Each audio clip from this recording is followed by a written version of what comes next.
আসসালামু আলাইকুম। আমি আল্লাহ সর্বশক্তিমান চ্যানেল থেকে বলছি। আশা করি সবাই ভালো আছেন, আমিও ভালো আছি। যাই হোক, আজকে আমি ইস্তেখারার যে কোরআনী হাজিরাটা, এটা বিষয়ে কথা বলবো। এটা খুবই পরীক্ষিত এবং আমি শতবার পরীক্ষা করছি।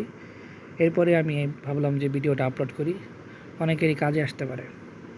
এই হাজিরার মাধ্যমে আপনি শয়নে ঘুমের মধ্যে আপনি অনেক কিছু জানতে পারবেন।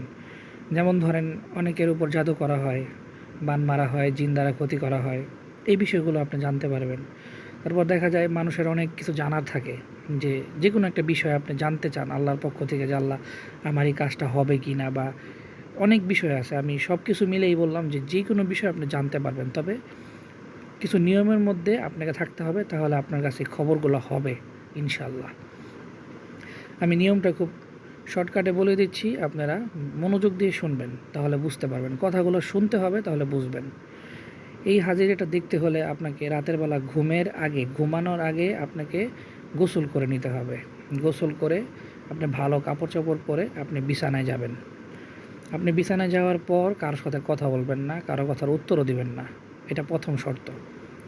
এরপর আপনি দুরূদ শরীফ পড়বেন 11 বার, সূরা ফাতিহা পড়বেন 10 বার এবং সূরা ইখলাস পড়বেন 11 বার।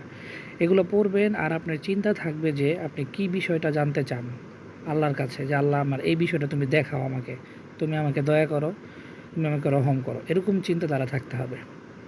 এরপর আপনি ইয়া খাবিরু আর আল্লাহুস সামাদ, এই দুইটা ইসেম অসংখ্যবার পাঠ করবেন, অসংখ্যবার। ডান কাত হয়ে শুয়ে আপনি এগুলো পড়বেন, আর আপনার চিন্তায় থাকবে, ধ্যানে থাকবে যে আপনি কি বিষয় জানতে চান। কোনো আলতু ফালতু বিষয় নিয়ে যদি চিন্তা করেন, তাহলে কিন্তু খবর আসবে না। যেটা আপনার প্রয়োজন এবং যেটা আপনি আসলেই জানতে চাচ্ছেন, এটা আপনার জন্য খুবই দরকারি, তাহলে আপনার কাছে আল্লাহ যদি রাজি খুশি থাকে, তাহলে খবরটা হইতে পারে। তবে খবরটা হবে যদি আপনার চিন্তাধারা এবং ভালো খবর জানতে চান, প্রয়োজনীয়। ইনশাল্লাহ দেখবেন যে ঘুমের মধ্যে আপনি যেই বিষয়ে জানতে চান, আল্লাহর পক্ষ থেকে আপনাকে বিভিন্নভাবে এটা দেখাইতে পারে। এক একজনকে এক একভাবে দেখায়, কাউকে সরাসরিও দেখাইতে পারে, কাউকে আবার বিভিন্নভাবে নাটকীয়ভাবে এই জিনিসটা বোঝাইতে পারে। এক একজন এক এক রকম হয়। আবার যাদের রুহানি ক্ষমতা ভালো আছে, তারা সরাসরি দেখতে পায় বিষয়গুলা। ধরেন সরাসরি বলতে কেমন, ধরেন আপনার উপর কেউ জাদু করছে, বা আপনাকে কেউ বান মারছে, বা জিন দ্বারা ক্ষতি করছে, যাদের রুহানি ক্ষমতা ভালো, তাদেরকে সরাসরি তারা দেখতে পারে। রুহানি জগৎটা অনেক বড় ব্যাপার, এই বিষয় নিয়ে আমি আলাপ আলোচনা এখানে করব না, শুধু হাজিরা দেখার বিষয়টা নিয়ে আমি বলতেছি।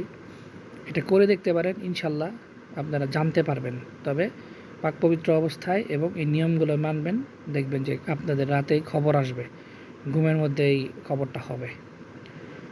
তো সবাই ভালো থাকবেন, সবাই আমার জন্য দোয়া করবেন। ইনশাল্লাহ আমি আরও কার্যকরী কিছু ভিডিও দিব, যাতে আপনাদের উপকার হয়। আসসালামু আলাইকুম।